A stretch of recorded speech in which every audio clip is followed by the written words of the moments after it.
Hi, my name is Kristin. This is Kristin Kraves Books. So I was just thinking about this mid-year freakout tag last week and wondering where all the videos were, and then the next day they were everywhere, and it's my favorite time of year on BookTube. This tag and then all the end of the year BookTube content is my favorite videos to watch because they're just so much fun. I love to see people passionate about the books they read, talk about everything that they've read during the year, what they're excited about, what their surprises were. So of course, like everybody else, I couldn't have picked just one book for all these questions. So I'm going to link the questions down below if you want to participate in this. And if you don't have a BookTube channel or a blog or anything and you want to answer these questions, please do that down below because I would love to see your answers. And of course, we start off strong with a hard one, and that is the best book that you've read so far this year. And of course I have two. So the first one is one I feel like I've talked about a lot and is very much tabbed. This is the book that got me into annotating again. And this is Pachinko by Min-Jin Lee. This has been on my shelves for years, since it came out. And it's one of those things where I knew that I was gonna love it, so I was saving it. But then the adaptation was announced and I knew that now's the time. If I don't read it now, I'm never gonna get to it. So I read it. It's by far my favorite book of the year. It's historical fiction and it has reminded me why I like multi-generational family sagas as much as I do. And we follow this family. It's a Korean family from their time in Korea and then in China, and all the struggles that they go through. And it's really just all the different generations, but we're centered around one woman and her power, her strength. And it's really well done. It's moving, it's heartbreaking, but it's fantastic. It deserves all the praise that it has received, and I love that it has the staying power that it has. And then I had to go with a romance, but this is a romance like none other, and this is You Made a Fool of Death with Your Beauty by Prequel, which I talk about all the time. And I have a stack of romances behind me, but I tend to listen to them on audiobook or read an ebook copy, and I did listen to this on audio first, and I had an ALC. And if I buy a romance of a book I've already read, you know that I love it. So that is true for this one. And it is a romance, obviously. I wouldn't read the back of this at all because where the romance went surprised me so much, and it is kind of hinted at in the back of this. And I know that that's going to be, people are going to have certain feelings about the romance, but it really made sense to me. This book looks at grief in a really raw and authentic way, and I know we all say that a lot, but I really think that is true for this book. We're following Faye, who is trying to move on after the loss of her husband. And actually the opening scene is very steamy, so you jump right into it. And she's dealing with a lot. It's 5 years later. And actually her best friend Joy is the highlight of this book for me. She's fantastic. And we follow Faye just through ups and downs, making mistakes, finding what makes her happy, using her art. She's an artist, which is a theme I love as well. Using her art to grieve. And I thought there's a moment where we get to see her art exhibition that was really powerful. So there's so much to love in here. There's a tropical setting as well. So it's a perfect summer beach read. Not too long. I think it's a perfect way to get into a Prequel if you've been curious about their stuff, because they do write in a range of genres. And if you are looking for something a bit more accessible and you love romance, this is a good one to start with their work. So really thrilled with this. I hope Prequel continues to write romance because I felt like they did something really different with this one. Then the next question is one I can actually answer. Normally I can't answer this question very easily, but it is the best sequel you've read so far this year. And if you've watched some of my past videos, you will know that I'm doing my summer sequels, and that is going so well so far. But I'm going to update you at the end of the summer to let you know everything that I read and how I did on that challenge. But sadly, the books that I have read for that are not my favorite sequels, but I will talk about that later. But I do have two here. This one I read in January, and it's A Sum of Storms and Silence by Roseanne A. Brown. This is the sequel to A Song of Race and Ruin, which I read in 2020, like during lockdown, and it was the perfect book for me at that time. It made me really appreciate what YA fantasy can do. I know that a lot of times people have this idea about what YA fantasy is, but I think it can be really powerful, really well done, great world building, great characters, and that is so true for this series. And it's actually a duology, which is perfect for me. And this last book, I know wasn't as loved as the first one, but I think I loved it more, but that is just because of the kind of reader I am. The first one had a lot of action. This one follows the fallout of everything that happened in the first book, which is what I like more. This one is more character driven. We're seeing a lot of growth in these characters, and there is a romance, but they are separated in this book, and I kind of like to see them grow apart and have them kind of think about each other, but realize that they have their own journeys to take. And I just thought it was powerful and moving. I really thought the end was quite brilliant, and I highly recommend this series if you're looking to get into YA fantasy and you don't want a long series. This is a good one. So I was really happy that I finally got to this and that I loved it as much as I did. And then the other one, I'm cheating a little bit because technically this is a prequel, but to me it counts. This is Bitter by Quickie and Mezzi. You're sensing a theme. This is the prequel to Pet, which was a Quickie and Mezzi's first YA novel, and I think I actually prefer Bitter. This is following the main character in Pet. The name is Jam, and this is following her mother. So this Bitter is an artist, which we've covered, I appreciate in a novel, and she is in like a special academy for orphans who are artists and have some kind of creativity. And there are monsters in this world, and there's a revolution happening, but Bitter is so afraid to get involved, and I understand that. I think that's an important message and an important topic to follow. And suddenly her art comes alive, and she is almost forced to participate in a way, but she makes her own choices, and I thought it was really powerful and moving, and the perfect book for this age demographic. So I really did like that one. The next question is new releases you haven't read yet but you want to, and of course there are so many, but I settled on two, and I've hauled both of these recently. But this is Wraith Goddess Sing by Maya Dean. I have fallen in love with Greek myth retellings again. This one sounds so unique.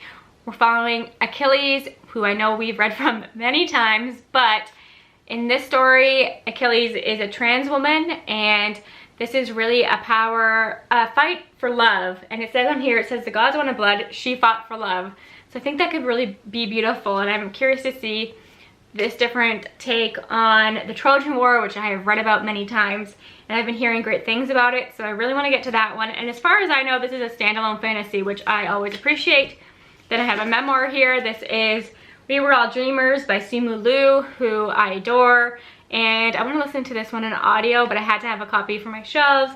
I've said this many times here. We were at the same university at the same time, and I just really like the Marvel universe. I'm curious to see how he got involved in Marvel, and I love following him on social media. He's actually one of my favorite social media celebrities to follow. He just seems so sweet.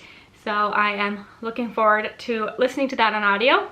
And then it's most anticipated books for the second half of the year, and there are so many. The Oleander Sword by Tasha Suri, which is the sequel to The Jasmine Throne, which is a book I adored last year and really surprised me, one of my best books of last year, and I'm so thankful that we don't have to wait too much longer. I actually have a countdown on my phone for the release date of that one in August. Of course, Upgrade by Blake Crouch. I think that's going to be on a lot of people's list this year because it's just so fantastic.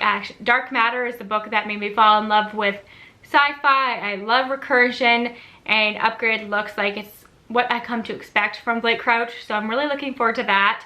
Then another one that I know a lot of people have mentioned is Babel by R.F. Kuang. Everybody's talking about it for a good reason. I, of course, as I say, I'm terrible at series, so I've only read The Poppy War. I do want to finish that series eventually. But something about Babel makes me feel like it's more my thing. It's something I'm going to appreciate more. I like that it explores the conversations of language, and there have been some great reviews already. I've seen so many people with arcs, and I've been so envious, but I'm so excited because I keep checking their accounts to see what they think. I just am so excited for Babel. And then another one is The Heart of the Sun Warrior by Sulin Tan. That is a sequel to Daughter of the Moon Goddess, which I will talk about here in a minute. But what's so exciting is that we got both books in 1 year. That is fantastic. I am very happy about that because I really became obsessed with that book. The first half of it was slow, but then I fell in love with it, and a lot of it shouldn't have worked for me. There's a love triangle and everything, but it really just did, and I have to know where the story is going. I want to be back in this world with these characters. Both the UK and US covers are glorious, stunning, so I cannot wait for that. And I'm seeing a theme where we're getting a lot of duologies or trilogies, and the books are being released in the same year, which is very refreshing. Next up is Biggest Disappointment. I don't want to harp on these two books too much because I feel like I've talked about them quite a bit, but the first is The Maid by Nita Prose. I know a lot of people love this, and I can understand why. Like, Molly is a likable character. There's no denying that. I loved the setting of this one. I want to read more thrillers or mysteries set in hotels, fancy hotels. I think that's pretty interesting, but I just didn't like the stereotypes in here, not just when it comes to Molly, some of the side characters as well. I didn't like how the other characters were treating Molly. It was very frustrating for me as a reader, and I just wasn't that invested in the mystery. So just not a book that worked for me in any way. And I know that this is being adapted into a movie with Florence Pugh, who I absolutely adore, but that does make me a little bit nervous about how well the representation is gonna go. So yeah, just not my favorite. And then the other one I don't have a copy of, but it's Book Lovers by Emily Henry. Again, I've talked about this many times. So much of it was great in the beginning and then just kind of fell apart for me. It's not rivals to lovers, barely a romance, more about a sisterhood story that I just couldn't get invested in and was frustrating for me. Yeah, there's just a lot of it didn't work. I liked the book conversations and I liked the idea of the small town setting. I just wish it went further. It was supposed to be a book that kind of turns the stereotypical tropes on its head, but I just don't think it did it well. So not my favorite book, but I would try more from Emily Henry. I'm not sure about Nita Prose. I'd have to see what she writes next, but Emily Henry, I'm open to trying something else by her. The next question is Biggest Surprise, and the first one is one that I've just read and I haven't talked about on the channel yet, and that is This Vicious Grace by Emily Thied. And this is a June release. I think it comes out next Tuesday by the time this video is posted, but I have been highly anticipating this book. And I don't know why, because it's not really something that should work for me, but I just had a gut feeling. And then I read it and I loved it even more than I thought I would. I devoured this book and I actually really liked it in audio. So I would recommend reading it that way. But it is following a main character. She is like a goddess in this world and her touch kills, which is such an overdone trope. And I know that it's nothing unique, but I loved this take on it. And it is a bodyguard romance. So it is just so brilliantly done and fast-paced, and I thought that the lore behind why her touch killed and the power that she uses and then the politics and the wars that happen and everything just worked, and I couldn't stop listening. So I was floored by that one, very much surprised just how much I loved it. So now I need to read more books with the bodyguard trope because that really worked for me. And yeah. And then the other one that surprised me was Yerba Buena by Nina LaCour. I have never read anything by Nina LaCour, but I know that her YA romances are very popular. I just never got to them. And this was her first adult romance, and I received an ALC from Libro FM, so I figured I'd try it. I wasn't expecting too much. Honestly, I didn't know what to expect, and I was blown away by this. This is a romance. It is sapphic, but it's so much more than that. The romance, I will say, is kind of in the background. So if you go into it expecting it to be like a love story, it's really not. It is about these two women who both are dealing with complicated family issues, traumatic pasts. One of them has PTSD, and it is her brother's really in the picture as well. And then, yeah, it's complicated. Their love story is complicated. Their pasts are complicated. They have to work through a lot. And I think the ending, some people won't be satisfied with, but it felt so real and authentic to me. And I thought it was a really powerful book, so that one really, really surprised me. And I hope that Nina LaCour continues to write adult romance, because I thought that this was fantastic. Next question is your favorite new to you author, and I'm going to be so completely unoriginal here because I have watched so many of these videos in the last week, and so many people have said the same thing, but it's just so true, and it makes me so happy when an entire community comes together and falls in love with the same author at the same time. And so many of my fellow booktube friends, we talk about this author all the time recently, so it is obviously T. Kingfisher. I read Nettle and Bone, and that really should have been another answer for Surprise Me, because it floored me. I don't tend to like quest stories, but there's something about the balance that TK Kingfisher found in this between some serious topics. There are some very heavy topics in here with a lightness and some humor and some quirky, fun characters that just worked. Her humor just works for me, and now I have a ton of her books on my wish list. There may or may not be a readathon by a fellow booktube friend in the future, so I will link to that when that is announced, but I will be definitely reading more T. Kingfisher novels this summer. And I'm thinking Sword Heart, is that what it's called, is one I'm really interested in. The Wizard Baking one. There are so many that I'm overwhelmed with how many books of hers that I want to read, but she's fantastic. Next up is new fictional crush, and I had to go with Daniel from Part of Your World, even though I read this last November. It is a 2022 release, and I will never pass up an opportunity to talk about Daniel. He is my perfect book boyfriend. I like all of Abby Jimenez's heroes, but Daniel's so superior. He is so sweet. He runs like an Airbnb. Obviously, he loves animals. There's a goat on this cover. He is a woodworker. He is so respectful. There's just nothing that I disliked about him. I loved him. So that is definitely my #1 book boyfriend of all time. And then who else do I like? I like it Donovan from Fake It Till You Bake It by Jamie Wesley. I have always been a sucker for a football player, American football. That is no lie, I always have, so I love that about him.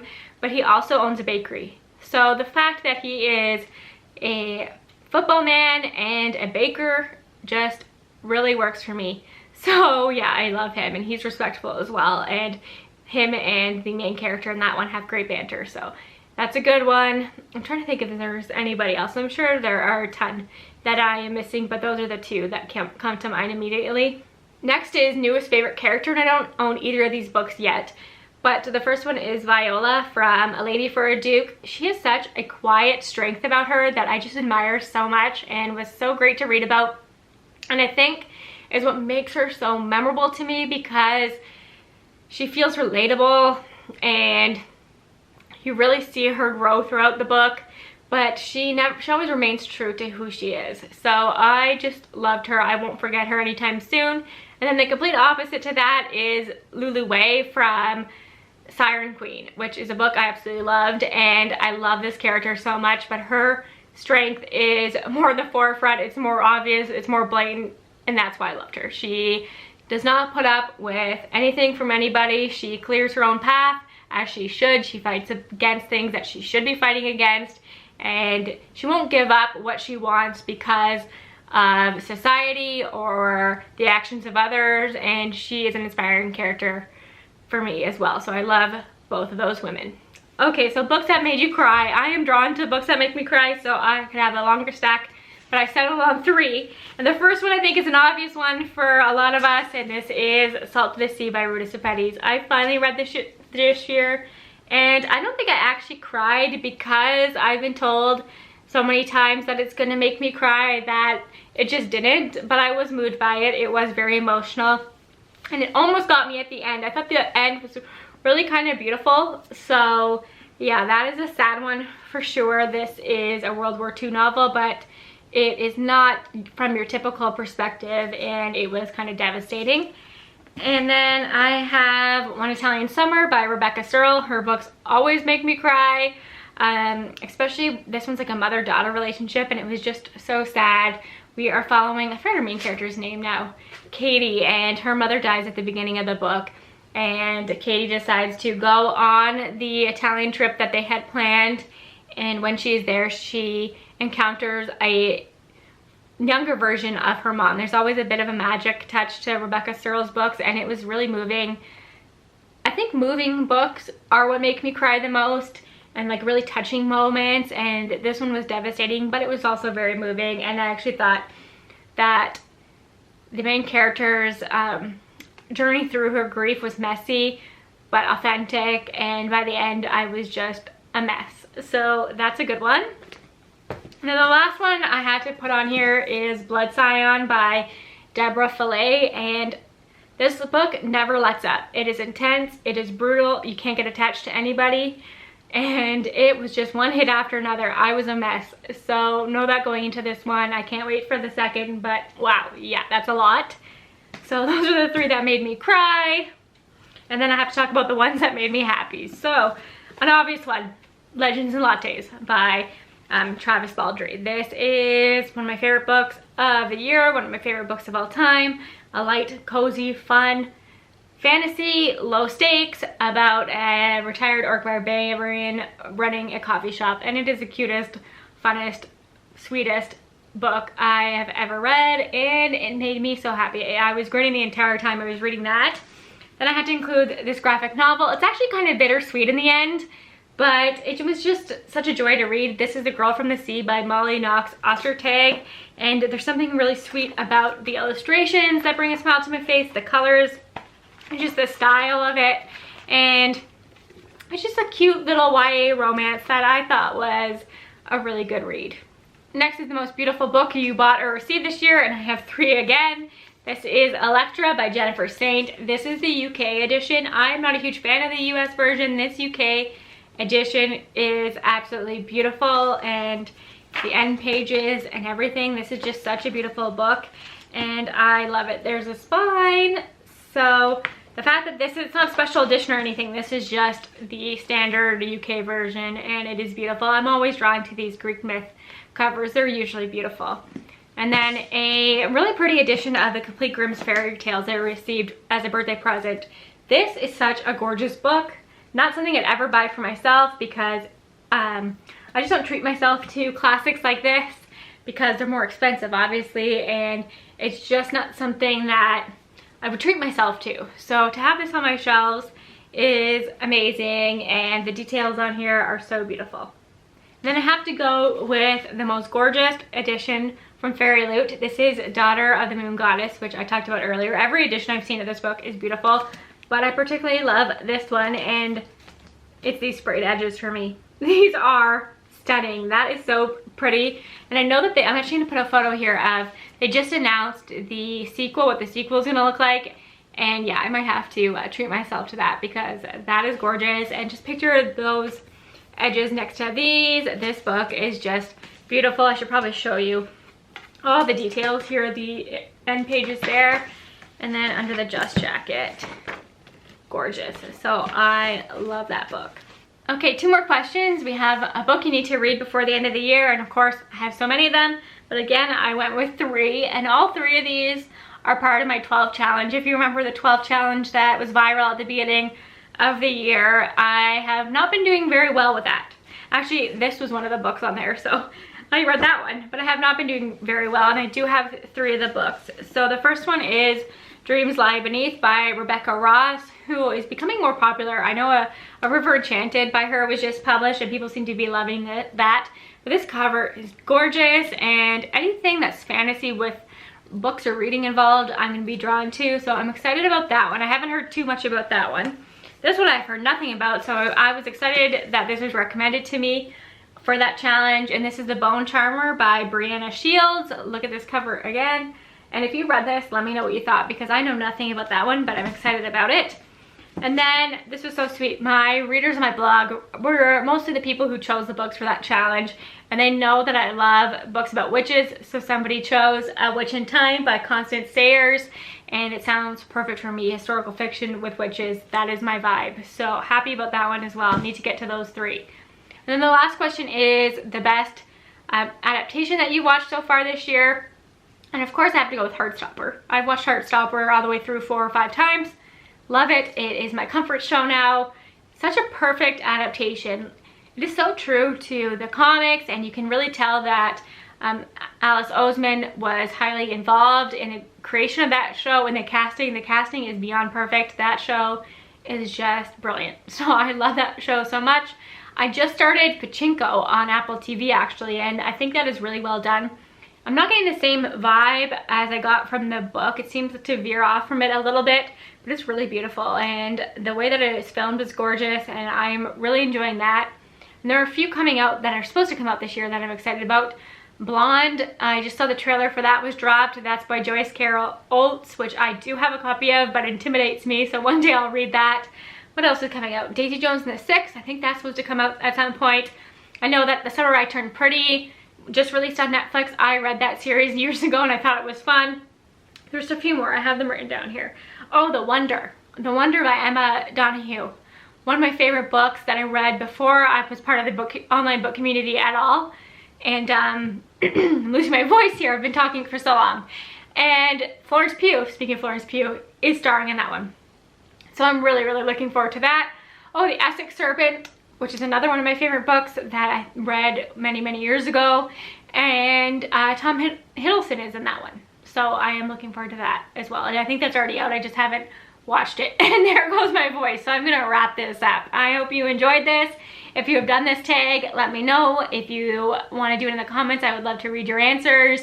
And what I'm really curious about is, what was your biggest surprise? For some reason, that question is always intriguing to me. So if you just want to answer one question, I'd love to know what your biggest surprise of the year has been. And thanks again for all your support. I'll talk to you again soon. Bye for now.